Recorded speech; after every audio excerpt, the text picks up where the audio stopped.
কচুরলতি তো অনেক রকমভাবেই রান্না করা যায়। আজকে আমি রান্না করব মাছের ডিম দিয়ে কচুরলতি। নমস্কার বন্ধুরা, আমি আর একটা নতুন রেসিপি নিয়ে চলে আসলাম। আপনারা সবাই দেখবেন এবং আমার চ্যানেলটাকে ভালো লাগলে সাবস্ক্রাইব। প্রথমে আমি কচুরলতিগুলোকে ছোট ছোট করে কেটে ভালো করে ধুয়ে তারপর একটু গরম জলে একটু হালকা করে একটু ভাপিয়ে জলটা ফেলে দিয়ে সাইডে একটা বাটিতে নিয়ে নিয়েছি। তার মধ্যে পেঁয়াজ কুচি, লঙ্কা কুচি, রসুন থেতো করে দিয়ে একে একে নুন, হলুদ, লঙ্কার গুঁড়ো, সর্ষের তেল দিয়ে ভালো করে মাখিয়ে একটা পাশে রেখে দিলাম।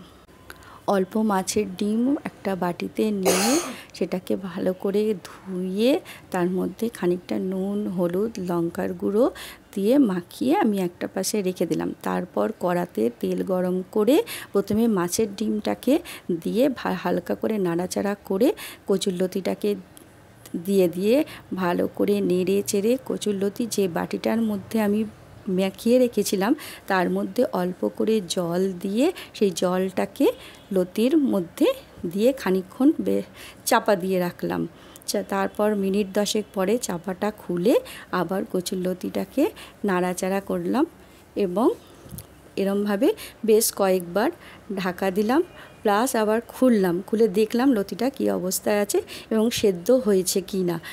লতিটা করতে করতে আপনাদের বলি, কচুরলতি তো অনেকেই অনেকভাবেই খেয়েছেন, কিন্তু একবার এইভাবে মাছের ডিম দিয়ে রান্না করে দেখবেন, বেশ ভালো লাগবে খেতে। তারপর আবার খানিকক্ষণ পরে ঢাকাটা খুলে দেখলাম কচুরলতিটা কী অবস্থায় আছে। যখন দেখলাম যে লতিটা প্রায় হয়ে গেছে এবং সেদ্ধ হয়েছে, ধনেপাতা দিয়ে লতিটা আমি নামিয়ে নিলাম।